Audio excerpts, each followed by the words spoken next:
Hey friends, I'm going to do something new today and I thought you might like to tag along while I sketch, doodle, and play. Let's get started.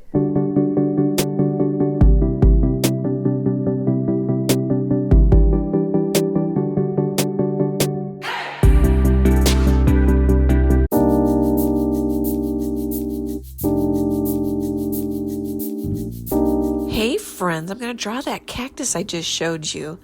And I'm using my shoulder to draw these ovals. That can be a big help. It can make them, you just kind of keep, I don't know if you noticed me, but I kept going around and around and around.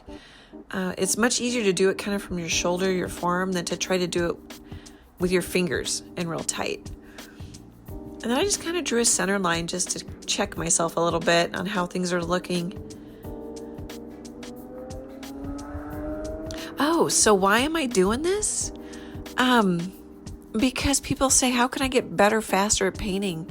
Well, practice drawing things around you. So I'm drawing my cute little cactus. And it just helps improve your eye-hand coordination, helps improve what you see. So I'm looking at the curves, the white spiky parts that stick out on the cactus. I'm just drawing one at a time, and you can adjust, and it doesn't have to be perfect. Mine already isn't perfect. I'm noticing as I look at this that the lip on my pot is too skinny in the front. It needs to be fatter. That's okay. I mean, this whole thing is practice and fun, right? I'd like to know if you decide to try and do this, and what kind of, it's going to take a little bit, but I bet, I don't know, in a few weeks, a few months, you'll definitely notice improvement. I'm also, no pressure here. We're going to just draw whatever's fun. Some days we'll doodle. We won't try to draw I'm not going to try and draw what's in front of me. Just to get me to draw more, create more art. Because sometimes a painting takes quite a long time. And so by doing these little sketches, I'll improve faster, which is why I'm doing it. And I hope you try something like this and you have fun too. This is gray toned paper from Strathmore. I got it at Michael's. And I'm just using a technical pencil. I don't even know what the brand is. I think it's an HB softness for the lead. Oh, and I'm doing the voiceovers because it's so much easier for me not to try and talk and draw. Or even talking and painting sometimes drives me a little bit crazy. Depends on what I'm working on. It's easier for me to focus on one thing. Did I mention I'm only going to give myself 30 minutes per sketch so I don't take too much time on it? Because if it takes too long or it's not any fun, I'm not going to do it, right? I bet you guys can kind of relate to that. Okay, I'm going to be quiet for a bit while we just watch what I'm doing.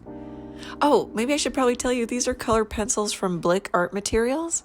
I think there's a couple of other brands mixed in there. I'll have to look at them if you want to know. But it's like a big metal box, which I love. Here, I've got it next to me here. I'll look. What does it say how many? Gosh, it's probably like 24. I really like this toned paper for erasing. It's quite hard, so when I erase the pencil lines, that comes up nicely. Yeah, see there, that's bugging me, but that's okay. I'll do a little better next time. Oh, and then I made it even thinner, and then I tried to make it wider. Yeah, nobody's perfect. I'm just adding a little shading. Then I realized, my shading's going to hide my black metal lines for my cute little bumblebee pot hanger I have on there.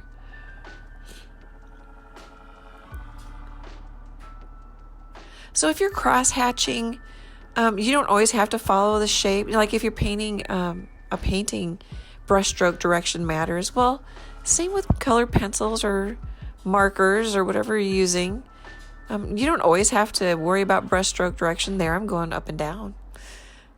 But my ink lines are going sideways, and they're kind of going sideways a little bit, kind of around, curvy and around the shape of the pot. A lot of the same principles apply in whatever medium you're using, which is really fun. Here, I'm just adding a little more color because I have time. Oh, sorry about the wiggling. My art table wiggles. I'm going to have to figure out how to see if I can sturdy that thing up. Okay, guys, now I'm going to be quiet for a bit.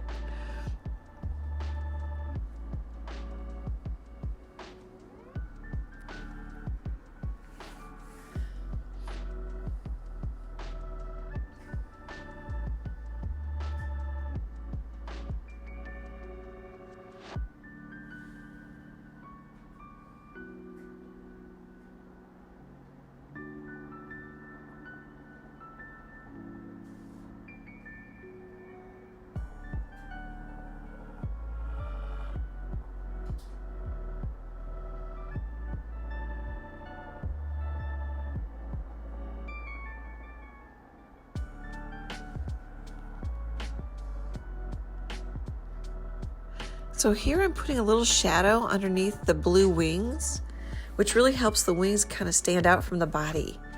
So I put the shadow on the left, and then even the blue wings, I don't just color them in solid blue. I put a little white over the blue to have,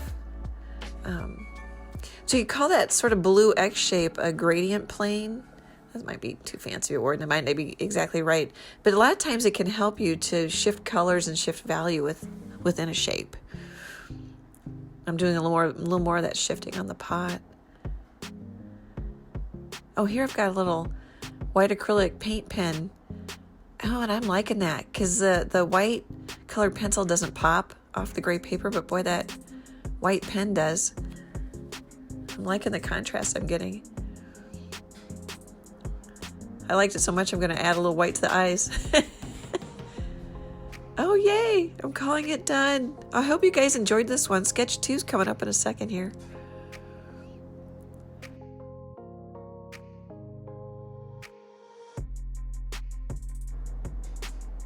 Oh, close-up view. Isn't that fun? Oh, okay. Here we're going to do some chalk. We're going to draw some chalk pastels from Hippie Crafter. So I gave you a quick little look there. You can always pause the video if you want to, or take a screenshot and see how you can compare how well I do against the screenshot. But what's going to be neat about this one is if you just draw what you see, you're going to be able to draw perspective. Did a little measuring there with my fingers.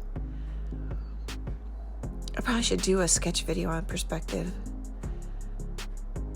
This is basically 1 point perspective. This is from my point of view.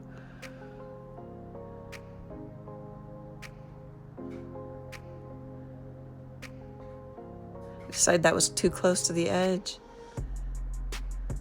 So I'm looking at the angle on the side of the piece of chalk pastel. See how far away it is from the edge.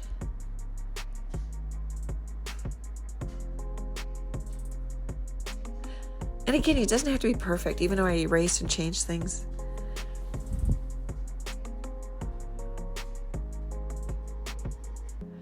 You just kind of want to have them sitting on the top of the box. That's the big thing. And really, I think you see less. Yeah, see, I just changed it. You see less of that side of that piece of chalk pastel. But even if I showed a little more, it'd make sense. So I'm thinking cubes, and then I'll come back in a bit and I'll put in some wear spots, which is kind of fun. You could just leave them as cubes or sticks, rectangles. All those words work. But you can tell this is like a little harder for me. It's taken me a bit.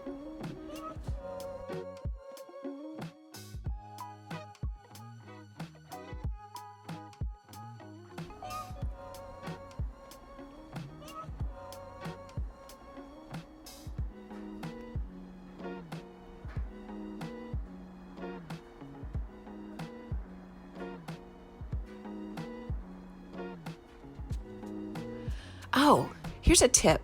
So it says Hippie Crafter on the little paper sleeves on the chalk pastels, but I'm drawing pretty small.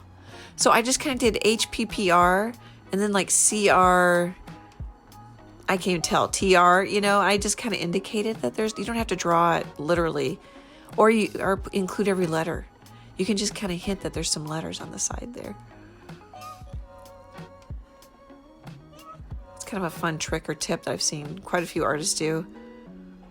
I like it too. Just makes it a little bit more loose and a little less stressful to try to get all those little teeny letters in there. That'd be a pain.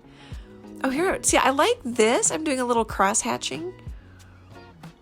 And then I think I might take it a little too far here. You guys have to let me know what you think. Oh yeah, I realized I was smearing the pencil, so I grabbed a paper towel.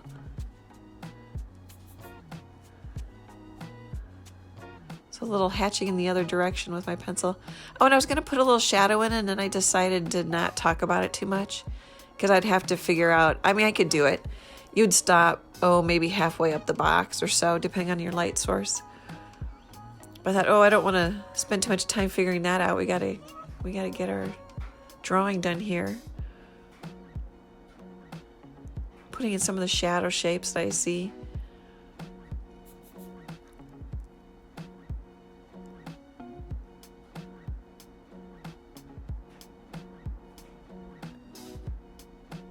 Okay, so the front of the box is basically a plane, an image plane, color plane, and I've kind of got the corner closest to the light source darker, and then as you go to the right and the bottom right, it goes lighter.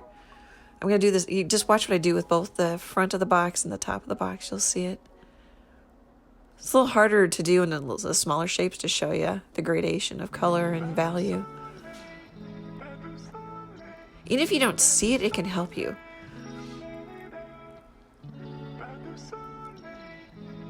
There I drew in a few of the worn shapes. It almost looks like a piece of bread shape right there where I'm scribbling white and green. There, right there is where the bread shape is. And then it has another shape on the top.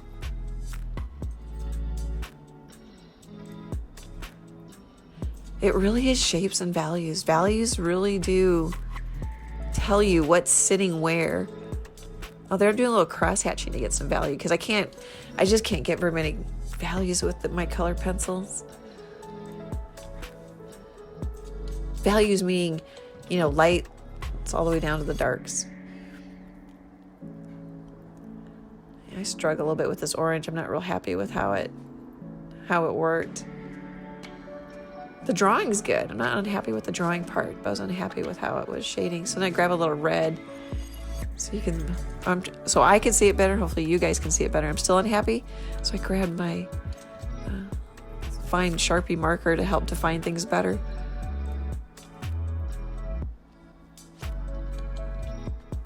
If you don't have any gray paper, I used to love drawing on brown paper grocery sacks. If you guys have any of those, that can be really fun with color pencil. I'd use chalk pastel, but it's just so messy and smears. You could get more values, but I just don't want the mess. Okay, now I'm just kind of looking at it. And I'm thinking I'm done, and then I go, no. Yep. I'm starting to think more like, let's emphasize the light a little bit. So I put some white on the top.